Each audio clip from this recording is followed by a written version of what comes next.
Tonight, I want you to join me in a thought experiment. This isn't about what is, but what could be.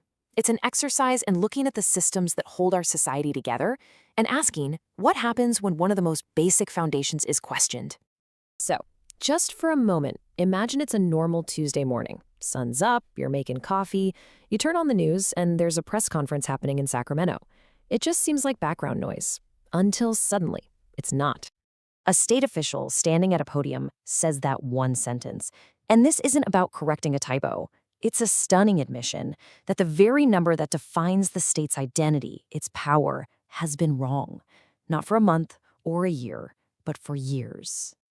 That single sentence would send ripples through the entire system, shaking the very bedrock of how our country works. Because this thought experiment, well, it isn't really just about one state. It raises a much more fundamental question. What happens when the data we use to hand out power is proven to be an illusion? To really understand the gravity of a statement like that, we first have to get why a simple population count is one of the most critical metrics in the entire American system. See, it's so much more than just a head count. In America, population translates directly into influence. The more people a state has, the more power it has on the national stage. It's the raw material from which political authority is actually built. Think about it. These numbers, they dictate almost everything. They decide how many voices a state gets in the House of Representatives, which shapes the laws we all live by. They decide how many electoral votes a state has in a presidential election, and they control the flow of billions, with a B, billions of federal dollars for roads, for schools, for healthcare. Every 10 years, the census quietly redraws the entire map of power in this country. For decades, this has been California's foundational claim. It's the source of its immense political and economic clout. It's a statement of fact that holds up its whole identity. But our thought experiment today asks a simple question. What if that fact was no longer entirely true? You know, for years, people who watch this stuff closely have noticed a strange disconnect. A widening gap between the official story told by the population numbers and the story you see on the ground.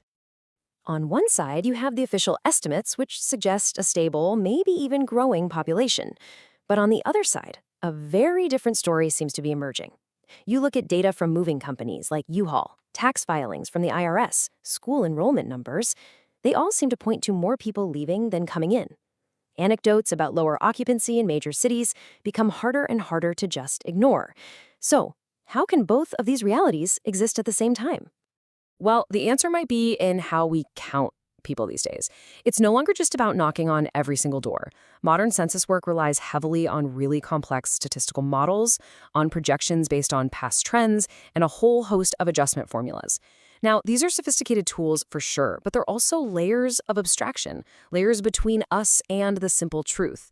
And somewhere within those layers, reality can start to bend. So let's get back to our hypothetical press conference. The admission is out there, the initial shock starts to fade, and it's replaced by a cascade of consequences that begins to unravel the established order. Imagine that phrase is now reality. It isn't framed as some big conspiracy, but as a prolonged miscalculation, a systemic error that just went uncorrected for years. But you know what? The intent doesn't really matter, because the outcome is exactly the same. Seats in Congress were given out, funds were distributed, and power was used, all based on people who weren't actually there. The fallout would be immediate and severe, and it would probably unfold in a predictable sequence. First, a political shockwave, then a financial reckoning, and finally, a tidal wave of legal and constitutional challenges. The very first domino to fall is Congress. If California's population is several million people smaller than everyone believed, it would immediately lose seats in the House of Representatives. That means fewer votes on national policy, less power on influential committees, and a fundamental shift in the country's balance of power. States like Texas or Florida would demand a redistribution, and the entire political map would be redrawn, practically overnight. Next comes the money. Federal funding for everything from healthcare to highways is weighted by population. So if California received billions of dollars from millions of people who didn't exist, that means every other state was underfunded. The backlash would be swift and, frankly, brutal. You'd see demands for audits, lawsuits to claw back the funds, and incredibly contentious congressional hearings that would dominate the news for years. But the political and the financial damage, as bad as that would pale in comparison to the most dangerous consequence, one that is much harder to see and maybe impossible to repair. You see, for any government to really function, the public has to have a baseline of trust in the data it puts out. This trust, it's a pillar of a civil society.